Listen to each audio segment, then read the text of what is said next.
Teman-teman, 3 minggu yang lalu saya post video ini untuk mengingatkan masyarakat di Indonesia bahwa kita berpotensi mengalami badai finansial dan itu akan terjadi dalam beberapa bulan ke depan. Dan di video kali ini teman-teman, saya ingin mengingatkan bahwa apa yang saya khawatirkan dan apa yang saya takutkan satu persatu mulai kejadian. Belum lewat 1 bulan, tapi kondisi sudah semakin parah.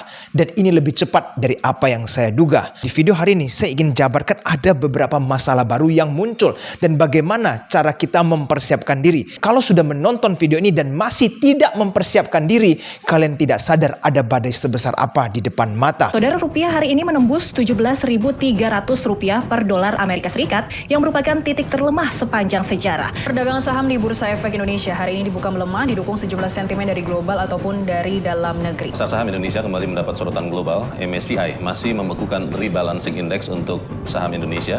Bahkan sejumlah emiten di Bursa Efek Indonesia dikabarkan berpotensi didepak dari indeks MSCI. Israel menunggu izin Amerika Serikat untuk kembali menyerang Iran.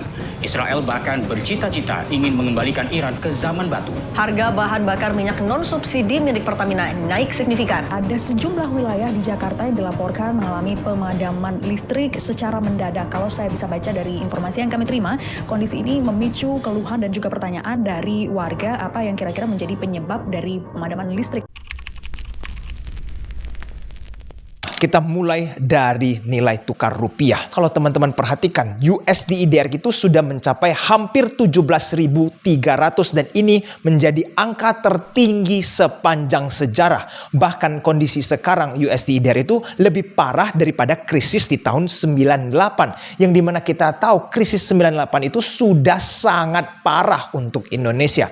Berarti ini menunjukkan bahwa Indonesia tidak dalam kondisi prima. Lalu di bulan April ini luar biasa sekali. Indonesia masuk ke dalam Forbes, tapi bukan karena menjadi negara yang terkaya ya, melainkan currency kita itu masuk ke kategori kelima negara terlemah currency-nya. Di dalam list tersebut itu ada Iran dan juga ada Lebanon yang sekarang lagi perang melawan Amerika. Bagaimana negara Indonesia yang memiliki kekayaan alam begitu dahsyat bisa memiliki currency terlemah kelima di dunia? Ini kan sangat memprihatinkan. Lalu dengan nilai tukar rupiah yang terus melemah, dampaknya kepada ekonomi apa? Barang-barang akan semakin mahal. Importir ini sekarang sudah teriak-teriak. Mungkin ada sebagian orang yang mengatakan, kok bukankah Indonesia banyak sekali melakukan ekspor energi? Yes, kalau dari sektor energi seperti nikel, batu bara, sawit, mungkin mereka akan diuntungkan. Tetapi teman-teman, negara kita itu masih banyak banget melakukan import. Bahkan gas juga masih import.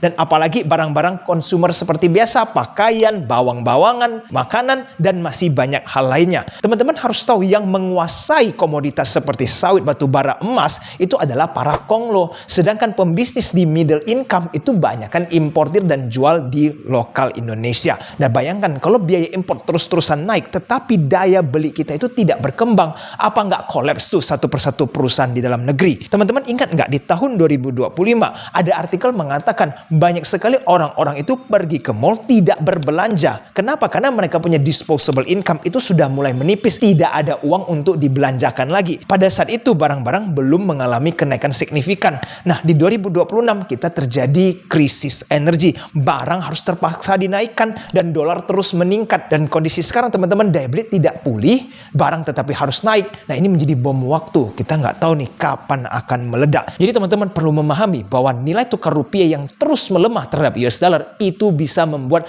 barang-barang di Indonesia semakin mahal. Kita lanjut ke problem yang kedua, yaitu adalah BBM dan LPG.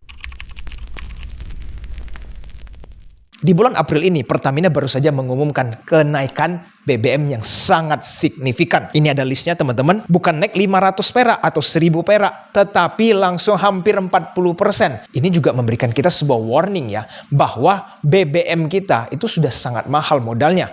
Jadi tidak bisa nih pemerintah terus menahan harga subsidi BBM. Dan menurut pandangan saya teman-teman, dalam waktu dekat ini BBM subsidi akan segera naik, yaitu solar dan juga Pertalite. Jadi teman-teman jangan kaget kalau nanti dalam waktu dekat akan terjadi kenaikan harga BBM untuk yang subsidi. Karena perang di Amerika ini tidak selesai-selesai. Bahkan ceasefire tidak bisa dijalankan dengan benar. Hormuz masih terus diganggu, bloketnya US nggak mau dilepas, akhirnya Hormuz harus tertutup lagi, oil tidak bisa turun. Pada saat video ini dibuat, oil sudah tembus di atas 100, padahal kondisinya kan lagi ceasefire.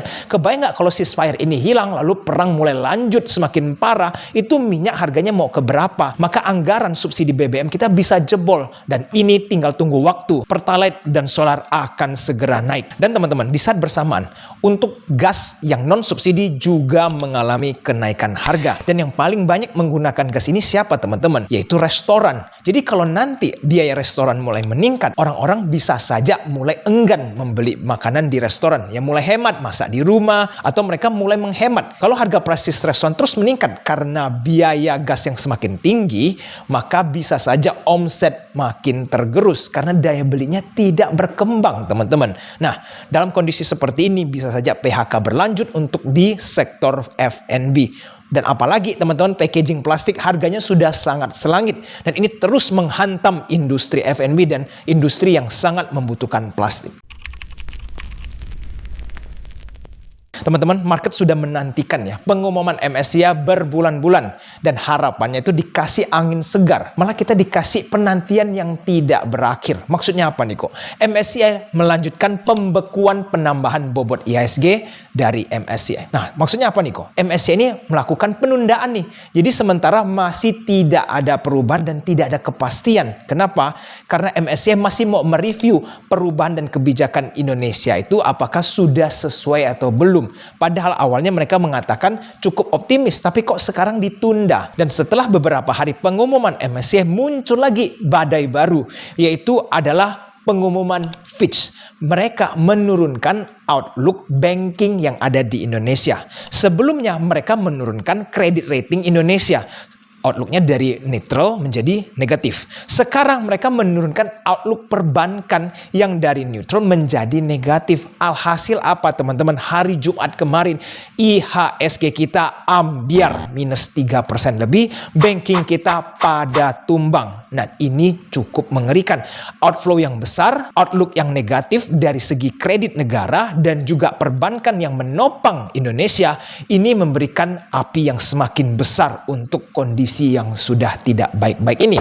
Dan teman-teman, ada satu berita lagi yang mendadak muncul last minute. Perbankan diminta oleh negara untuk membiayai MBG dan juga Koperasi Desa Merah Putih. Nah, headlines ini tentunya akan memberikan banyak uncertainty dan ketakutan untuk investor asing. Karena investor asing kenapa bisa memberikan outlook negatif? Karena mereka merasa kebijakan pemerintah ini sekarang agak tidak stabil. Bagaimana nih ke depan nasibnya? Dan sekarang banking diminta untuk membiayai ini. Bagaimana kalau programnya terjadi masalah? Lalu NPL ini siapa yang mau tanggung? Nah, inilah kekhawatiran yang membuat saham-saham perbankan di Indonesia mulai berjatuhan. Padahal valuasinya sudah sangat murah. Jika teman-teman kepingin membeli saham-saham perbankan, jangan beli sekarang dulu.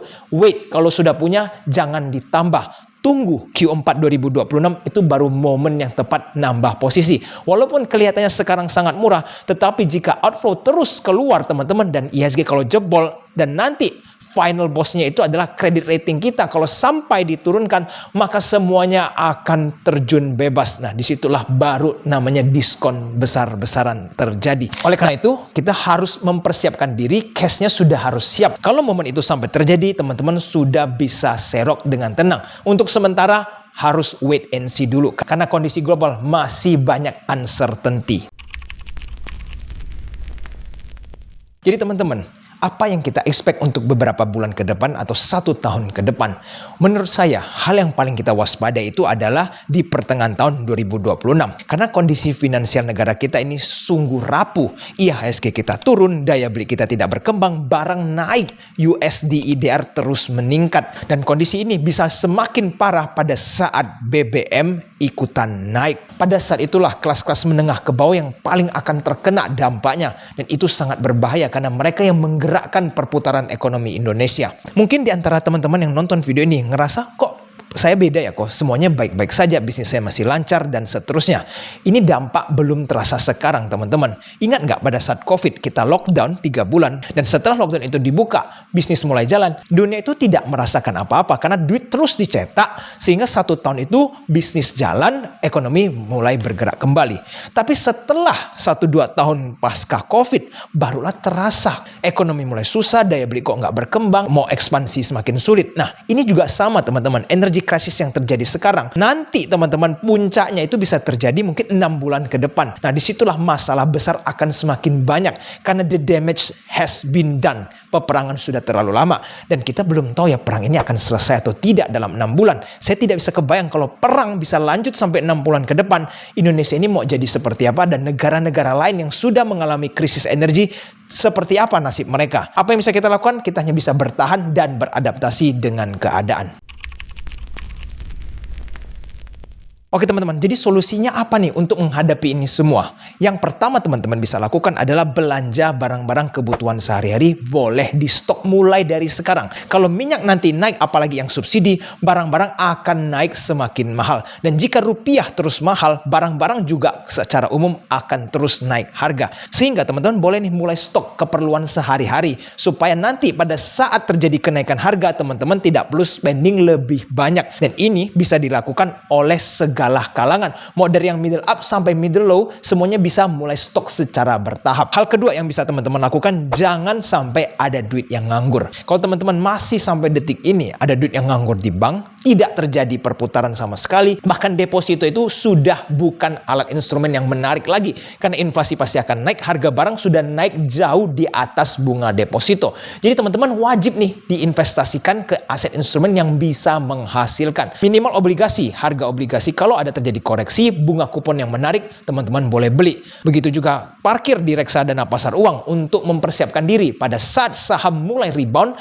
nanti mungkin di Q3 atau Q4 kita bisa hajar sehingga duit kita bisa berkembang dan tidak dimakan semua oleh inflasi. Masih ingat teman-teman, saya kasih lihat bahwa negara Turki dan Argentina pada saat currency terus melemah, apa yang terjadi kepada stock market mereka? Terus mengalami peningkatan karena saham adalah salah satu aset instrumen untuk store of value.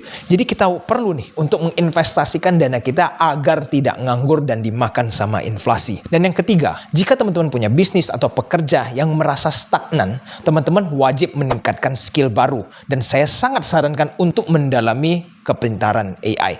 Karena AI sekarang sudah begitu luasnya, pilihan sudah banyak dan masih banyak yang gratis. Teman-teman bisa generate image, teman-teman bisa bikin essay, teman-teman bisa bikin buku, teman-teman bisa melakukan coding, banyak sekali yang bisa kalian lakukan untuk berkarya dalam era AI ini. Untuk para pembisnis, AI itu bisa digunakan untuk efisiensi karyawan. Untuk para pekerja, teman-teman menggunakan AI supaya teman-teman bisa melakukan hal lebih banyak. Agar bos itu bisa menilai kalau kalian itu bekerja jauh lebih banyak dibanding orang-orang lain yang tidak menggunakan AI. Karena kalau teman-teman meningkatkan skill dan value diri kalian, maka kalian tidak perlu khawatir tidak punya kerja, bisnis akan terus bisa jalan karena skill kalian meningkat. Tapi kalau kalian diam-diam saja, pasrah dan males dalam kondisi seperti ini, hati-hati, badai sudah sangat-sangat dekat. Bahkan Nike baru-baru saja memecat 1.400 karyawan, teman-teman, karena mereka perlu melakukan perampingan. Nah, perusahaan yang sebesar Nike itu sudah IPO di US, bahkan punya brand yang sangat besar, masih harus melakukan perampingan yang sebesar itu. Apalagi kalau perusahaan yang tanggung-tanggung, teman-teman, omsetnya udah makin susah, expense-nya nggak turun-turun, maka mereka terpaksa harus layoff. Kalau sudah banyak orang yang di PHK, mencari kerjaan itu semakin susah, dan kalau kalian tidak ada value sama sekali, jangan harap bisa dapat kerja dalam kondisi yang susah seperti ini. Dan yang terakhir teman-teman, ini pesan yang paling penting, jangan tergoda dengan quick money atau fast money. Penipuan akan semakin banyak, ada orang yang akan mungkin menawarkan money game ya teman-teman. Wah, duit kalian bisa dilipat gandakan. Atau teman-teman ditawarkan nih hal-hal yang bisa easy money. Tidak ada yang easy money dalam kondisi seperti ini. Semua negara sedang mengalami kesulitan. Bagaimana caranya bisa ada easy money? Kalau misalkan ada, itu udah pasti scam teman-teman. Jadi jangan sampai kemakan mimpi tersebut dan akhirnya teman-teman habis duitnya. Dan kalau teman-teman yang kepingin belajar investasi atau trading, pastikan belajar di komunitas yang benar. Jangan kemakan juga dengan janji-janji palsu yang bisa memberikan teman-teman instant money, instant wealth. Jika kalian masih kemakan dengan janji-janji cepat kaya, maka itu pure failure adalah salah kalian. Nah, buat teman-teman yang kepingin diskusi tentang ekonomi, bahkan belajar trading, investasi secara gratis, teman-teman pastikan bisa join komunitas AJ Invest Smart Room. Saya cantumkan linknya di bawah ya. Setiap hari Minggu jam 8 malam, kita selalu adakan diskusi secara gratis live di Instagram. Siapapun boleh join. Teman-teman, tujuan video ini bukan untuk menakutkan kalian, tapi untuk mempersiapkan diri kalian supaya pada saat badai nanti datang, teman-teman sudah tahu apa saja yang bisa dilakukan. Karena apa yang saya sampaikan itu bukan cerita dongeng, tetapi fakta yang sudah terjadi di depan mata. Jadi kalau kalian masih mau mengabaikan pesan-pesan dari video ini, maka kalian memang tidak benar-benar serius ingin menjaga aset-aset kalian. Secara historis, setiap ada krisis, teman-teman, selalu muncul orang kaya baru, karena setiap krisis muncul peluang baru. Dan saya harap teman-teman bisa nih menghadapi badai masalah yang akan datang, dan akhirnya teman-teman bisa menangkap begitu banyak peluang dan menjadi sukses dalam crash ini. Pastikan teman-teman share video ini supaya mereka semua bisa mempersiapkan diri untuk menghadapi badai finansial yang akan datang. Sampai jumpa di video selanjutnya. I'll see you again next time. Bye-bye.